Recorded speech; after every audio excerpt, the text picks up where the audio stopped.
Welcome back to point decoded. Pushpa 2 cinema గురించి మనందరికీ తెలిసిందే. అది నేషనల్ కాదు ఇంటర్నేషనల్ రేంజ్లో ఆయన చెప్పిన డైలాగులు, దాని తర్వాత అది తయారు చేసిన కలెక్షన్ల సునామీ ఏదైతే ఉందో అది ప్రతి ఒక్కరికి గుర్తుంది. అదే సందర్భంలోనే ఏదైతే పుష్ప 2 ప్రీ రిలీజ్ టైంలో జరిగిన ఒక ఘటన, ఆ ఘటనలో ఇబ్బంది పడ్డ ఒక కుటుంబము, పోయిన ఒక ప్రాణము, ఇబ్బంది పడ్డ ఒక బాలుడి బాల్యము, ఇవన్నీ కూడా ఎప్పటికప్పుడు ప్రతి ఒక్కరికి గుర్తుండే ఉంటాయి. ఎందుకంటే ఆ ఘటన అన్నది యావత్ ప్రపంచాన్ని కూడా నివ్వరపరిచింది. అంతేకాకుండా అల్లు అర్జున్ని కటకటాల పాలు చేసింది. అప్పుడున్న ఘటన జరిగిన బాధ్యులుగా అల్లు అర్జున్ని భావిస్తూ రాష్ట్ర ప్రభుత్వం కానివ్వండి, పోలీసులు కానీ తీసుకున్న చర్యల్లో భాగంగా కటకటాల పాలయ్యారు అల్లు అర్జున్. ప్రతి ఒక్కరికి ఆ విషయం తెలిసింది. అయితే దానికి సంబంధించిన తర్వాత ప్రతి ఒక్కరూ కొద్ది రోజుల పాటు దాని గురించి మాట్లాడుకున్నారు. ఆ తర్వాత దాని గురించి మాట్లాడుకునే వాళ్ళ సంఖ్య తగ్గిపోతూ వచ్చింది. అయితే ఈ మధ్య కాలంలో జరిగిన ఒక డిస్కషన్ నేపథ్యంలో ఆ శ్రీతేజ్ అనే బాలుడు, 8 ఏళ్ల బాలుడిని పట్టించుకున్న పాపాన పోలేదు బన్నీ అన్న ఒక పాయింట్ తెరపైకి వచ్చింది. అప్పట్లో హడావిడి చేశారు, ఆ బాలుడి జీవితాన్ని ఏదో మార్చేస్తానన్నట్టుగా మాటలు మాట్లాడారు, కానీ దాని గురించి పట్టించుకున్న నాదుడు లేరు అనే విధంగా కొద్దిమంది చేసిన వ్యాఖ్యలు, ఆ వ్యాఖ్యల తర్వాత జరిగిన పరిణామాల్ని మనం డీకోడ్ చేయాల్సిన అవసరం అయితే చాలా క్లియర్గా కనిపిస్తుంది.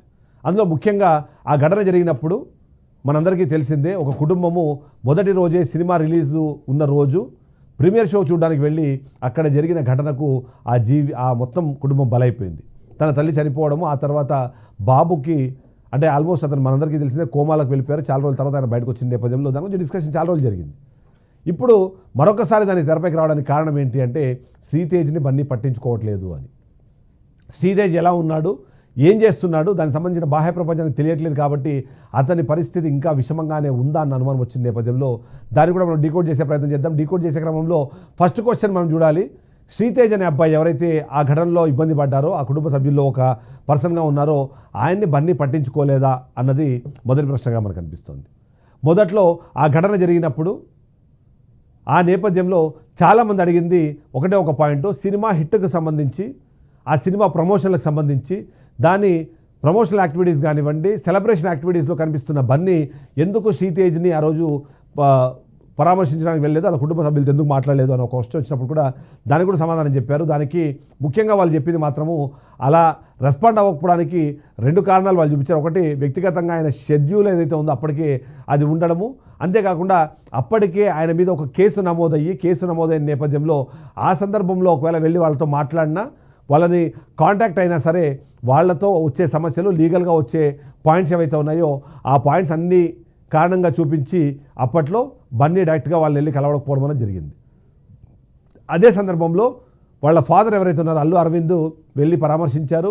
వాళ్ళకి సంబంధించిన డబ్బులు ఏవైతే అవసరం ఉంటాయో, ఆయనకు సంబంధించిన సమాచారం ఏదైతే ఉందో దాన్ని ఎప్పటికప్పుడు తెలుసుకునే ప్రయత్నం చేస్తున్నారు. అటు డాక్టర్లకు కూడా అతని వైద్యానికి అయ్యే ఖర్చు మొత్తం మేమే భరిస్తామంటూ అప్పుడున్న ప్రొడక్షన్ హౌస్ కానివ్వండి, అలాగే బన్నీ ఫ్యామిలీ కూడా చెప్పిన నేపథ్యం మనకు అనిపించింది. అందుకని ఆయన అప్పట్లో రెస్పాండ్ అవ్వలేదని చెప్పారు. ఆ తర్వాత వెళ్ళి కిమ్స్ హాస్పిటల్లో అబ్బాయిని కలిసేసి వచ్చారు, మనందరికీ తెలిసిన అంశమే. ఆ తర్వాత వాళ్ళకి సంబంధించిన ప్రతి అంశాన్ని నేను చూస్తాను అంటూ కూడా ఆయన చెప్పిన తర్వాత ఆ విధంగా మనకు అనిపిస్తుంది. సో ఆ నేపథ్యంలో మనము సెకండ్ క్వశ్చన్ చూడాలి. అల్లు అర్జున్ పైన అతను చేసిన వ్యాఖ్యల పైన, అంటే అల్లు అర్జున్ పై వచ్చిన ఏవైతే ఉన్నాయో వాటిపైన ఆయన వైఖరి ఏంటి అన్నది కూడా ఒక ప్రశ్నగా మనకు అనిపిస్తుంది. అందులో అల్లు అర్జున్ను కటకటాల పాలు చేసినా సరే ఆయన మనసు కరగలేదన్నది ఒక ప్రశ్న చాలామంది చెప్తూ వచ్చారు.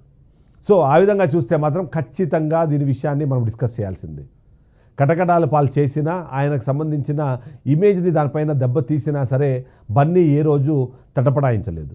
తను చెప్పినట్టుగానే ఆ బాలుడికి సంబంధించిన అన్ని రకాల సమస్యల్ని ఈయనే సొల్యూషన్ ఇచ్చే ప్రయత్నం చేశారు. అంతేకాకుండా దాని గురించి పబ్లిక్గా మాట్లాడడానికి కొన్ని సమస్యలు ఉన్న నేపథ్యంలో పబ్లిక్గా మాట్లాడకపోయినా ఆ కుటుంబానికి ఏ విధంగా అండగా ఉండాలో అన్ని రకాలుగా కూడా అండగా ఉన్నారు. అదొకటే కాదు, ఈ కటకటాపా చేసే క్రమంలో కూడా అప్పటి రాష్ట్ర ప్రభుత్వం ఏదైతే ఉందో రేవంత్ రెడ్డిని అక్కడ దోషిగా చూపించే ప్రయత్నం చేశారు. ఏదైతే ఆ సెలబ్రేషన్స్లో కానివ్వండి, ఆ సక్సెస్ మీట్లో కానివ్వండి, రేవంత్ రెడ్డి పేరు చెప్పడానికి తడపడాయించిన అల్లు అర్జున్ని ఆయన పర్సనల్గా తీసుకున్నారు, ఆయన ఈగోకి తీసుకున్నారు కాబట్టి ఈయన అరెస్ట్ చేయించారు అనే విధంగా కూడా అప్పట్లో ఆయన మీద వ్యాఖ్యలు వినిపించాయి. కానీ దేనికి కూడా ఆయన పెద్దగా రెస్పాండ్ అవ్వలేదు.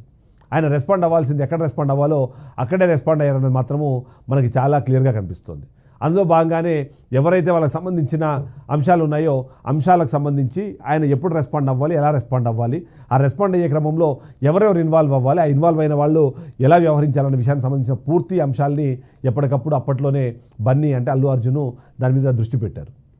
వాళ్ళకి అవసరమైన ఇమ్మీడియట్ సపోర్ట్ ఏం కావాలి, లేటర్ స్టేజ్లో లాంగ్ టర్మ్లో వాళ్ళకి ఏమి సపోర్ట్ కావాలి, వాటన్నిటి మీద కూడా బన్నీ చూశారు అనేది కూడా మనకు తెలుస్తుంది. ఈ నేపథ్యంలోనే మనకి థర్డ్ క్వశ్చన్ మనకు అరైజ్ అవుతుంది. అందులో ముఖ్యంగా బన్నీ అసలు ఆ పిల్లల్ని పట్టించుకోలేదు అన్న కొన్ని ఆరోపణలు వినిపించాయి. అలాంటి ఆరోపణలు ఏంటి, అసలు నిజాలేంటి, వాటిని కూడా ఒకసారి మనము డీకోడ్ చేసే ప్రయత్నం చేద్దాము. ఆ డీకోడ్ చేసే ప్రయత్నంలో వేల కోట్లు అంటే దాదాపుగా 2,000 కోట్లకు దగ్గర 1,850 కోట్లకు పైగా కలెక్షన్స్ వచ్చాయి. 100 కోట్లు ఆయనకు రెమ్యునరేషన్గా ముట్టింది. ఆ ప్రొడక్షన్ హౌస్ కూడా 100 కోట్లు సంపాదించింది. ఆ సినిమాకు ఎవరెవరైతే కనెక్ట్ అయ్యారో ప్రతి ఒక్కరు కూడా కోట్లాది రూపాయలు దాన్ని సంపాదించుకున్నారు అని మాట్లాడే నేపథ్యంలో ఆ బాలుడికి వాళ్ళు సహాయం చేయడానికి ముందుకు రావట్లేదు అనే మాట ఒకటి వినిపించింది. అసలు నిజాలు ఏంటని బయటికి తెలియాలంటే మాత్రం ఒకటే ఒక ఆప్షన్ ఉంది. ఆ అసలు నిజాలు చెప్పాల్సిన వ్యక్తి ఎవరైతే ఉన్నారో అది దిల్ రాజు. ప్రస్తుతానికి తెలంగాణ రాష్ట్ర ఎఫ్డీ కార్పొరేషన్ అంటే ఫిల్మ్ డెవలప్మెంట్ కార్పొరేషన్కి చైర్మన్గా ఉన్నారు. అంతేకాకుండా ఎవరైతే ఆయన ప్రముఖ నిర్మాతగా ఉన్నారో ఈ సినిమాకు సంబంధించిన అంశం తెరపైకి వచ్చినప్పుడు అన్నీ తానే చూసుకున్న దిల్ రాజు ఇవాళ నోరు విప్పారు. ఆయన నోరు విప్పి చాలా క్లియర్గా కొన్ని అంశాలు చెప్పారు.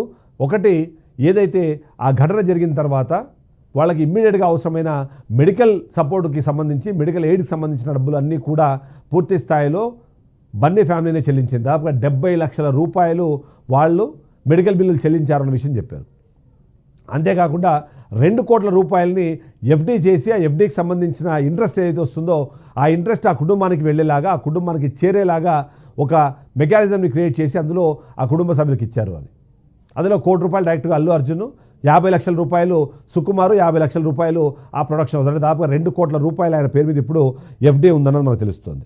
అంతేకాకుండా స్టార్టింగ్లో కూడా ఇష్యూ జరిగినప్పుడు ఒక 25 లక్షల రూపాయలు డైరెక్ట్గా అమౌంట్ తీసుకెళ్ళి అల్లు అర్జున్ తనకు ఇచ్చారు అన్నది కూడా ఒకటి మనకు వినిపించింది.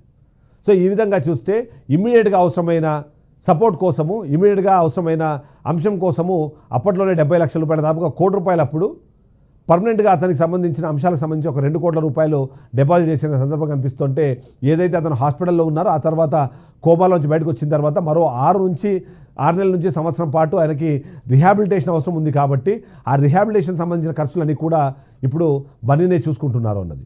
ఈ అబ్బాయి హాస్పిటల్లో ఉండడం వల్ల తన కుటుంబ సభ్యులు అంటే ముఖ్యంగా తన తండ్రి ఉద్యోగానికి వెళ్ళే పరిస్థితి లేదు. కాబట్టి ఆ కుటుంబం గడవడానికి అవసరమైన ఏర్పాట్లు కూడా బన్నీ చేశారు, లేదా ఆ ప్రొడక్షన్ హౌస్ నుంచి మొత్తంగా ఓవరాల్గా చేశారు అన్నది మనకు సమాచారం అవుతుంది.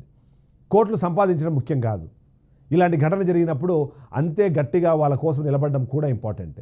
ఎందుకంటే మనకు తెలుసు, అల్లు అర్జున్ సినిమాలో చెప్తారు, పుష్ప అంటే ఫ్లవర్ అనుకుంటేవా, కాదు ఫైర్ అని. అంటే అతను స్మూత్గా ఉంటారనో, బలహీనంగా ఉంటారనో, లేదా సున్నితంగా ఉంటారని మీరు భావించారేమో, కాదు నేను ఖచ్చితంగా గట్టిగా ఉంటానని చెప్పే ప్రయత్నం చేశారు. కానీ దాన్ని ఇప్పుడు రివర్స్లో మనం మాట్లాడుకోవాలి. నిజంగానే పుష్ప అంటే ఫైర్ కాదు ఫ్లవరే అని. తనకు రావాల్సిన డబ్బులు తనకు వచ్చేసాయి, సినిమాకు సంబంధించిన బజ్ అయిపోయింది, సినిమాని ఇప్పుడు ఎవరు పట్టించుకునే వాళ్ళు లేరు. అయినా సరే తను ఫ్లవర్ కాబట్టే, సున్నిత మనస్కుడు కాబట్టే, సున్నితంగా తను రెస్పాండ్ అయ్యే ఆలోచన విధానం ఉన్నవాడు కాబట్టే ఇవాళ ఆ కుటుంబానికి ఇప్పటికీ అండగా ఉన్నారు అన్న విషయం అయితే మనకు అనిపిస్తుంది. సో ఈ విధంగా చూస్తే మాత్రము ఆ ఘటనకు సంబంధించి ఎవరైతే మాట్లాడుతున్నారో ఆ మాట్లాడుతున్న వాళ్ళకి సంబంధించిన అంశానికి వాళ్ళు రెస్పాండ్ అయిన పరిస్థితి మనకు అనిపిస్తుంది. ఇక లాస్ట్ క్వశ్చన్, శ్రీతేజ్ రికవరీకి ఇంకా ఎంత సమయం పడుతుంది అన్నది నెక్స్ట్ క్వశ్చన్ మనకు అనిపిస్తుంది. అందులో గాయాల తీవ్రత ఆధారంగా చూస్తే మాత్రం ఆ రికవరీ టైం అనేది మారుతుంది. ప్రస్తుతం ఆయనకి మెడికల్ కేర్ కొనసాగుతోంది. అందులో ముఖ్యంగా మనం మాట్లాడుకోవాల్సింది, ఆయన ఏదైతే మెడికేషన్ నుంచి ఆయన ఇప్పుడు రిహాబిలిటేషన్లో ఉన్నారు. కాబట్టి ఆ రిహాబిలిటేషన్కి మరో 6 నుంచి సంవత్సరం పాటు పట్టే అవకాశం ఉందన్నది మనకు తెలుస్తుంది. అది కాకుండా పూర్తి రికవరీ అవ్వాలంటే మాత్రము ఆ అబ్బాయికి మరికొంత సమయం పట్టే అవకాశం ఉందని కూడా చెప్తున్నారు. అతనికి ఏవైతే గాయాలయ్యాయో వాటన్నిటి నుంచి బయటకు వచ్చారు. కాబట్టి దానికి సంబంధించి అప్డేట్ ఉన్నా సరే, ఏదైతే రిహాబిలిటేషన్ సంబంధించి మరికాస్త సమయం పట్టిన నేపథ్యంలో అతను మరొక సంవత్సర కాలం తర్వాత ఒక నార్మల్ బాలుడిలాగా, ఒక సామాన్య వ్యక్తిలాగా తిరిగే అవకాశం ఉందన్నది అయితే మనకు అనిపిస్తుంది. సో ఇలా చూస్తే మాత్రము బన్నీని మనం ఖచ్చితంగా ఇక్కడ పుష్ప ఖచ్చితంగా ఫైర్ కాదు ఫ్లవర్ అని చెప్పాల్సిన అవసరం మనకు అనిపిస్తుంది. సో ఈ విధంగా బన్నీ మాత్రం ఖచ్చితంగా ఆ కుటుంబానికి, ఆ బాలుడికి అండగా ఉన్నారు అనే దానికి సంబంధించిన సమాచారం మనకు అందుతున్న నేపథ్యంలో దీన్ని ధృవీకరించింది మరెవరో కాదు, ఫిల్మ్ డెవలప్మెంట్ కార్పొరేషన్ ఆఫ్ తెలంగాణకు సంబంధించిన చైర్మన్ మనకు దానికి ధృవీకరించిన నేపథ్యంలో వీటిని మనం ఖచ్చితంగా ప్రజల ముందు ఉంచాల్సిన ఉద్దేశం ఉంది. కాబట్టి ఆ పాయింట్ ఇప్పుడు నేను డీకోడ్ చేశాను. సో ఓవరాల్గా చూస్తే మనం 2 పాయింట్స్ మనం ఇవాళ డీకోడ్ చేసే ప్రయత్నం చేసాం కాబట్టి నెక్స్ట్ పాయింట్ డీకోడర్తో మళ్ళీ మనం రేపు కలుద్దాం. అంతేకాకుండా ఇంకా కొత్త విషయాలు, ఇంట్రెస్టింగ్ విషయాలు నేను మీ ముందు తీసుకొచ్చే ప్రయత్నం చేస్తాను. ఇది వాళ్ళ పాయింట్ డీకోడెడ్. నెక్స్ట్ పాయింట్ డీకోడర్తో మళ్ళీ కలుద్దాం. Stay tuned to BRK news Telugu సత్తా.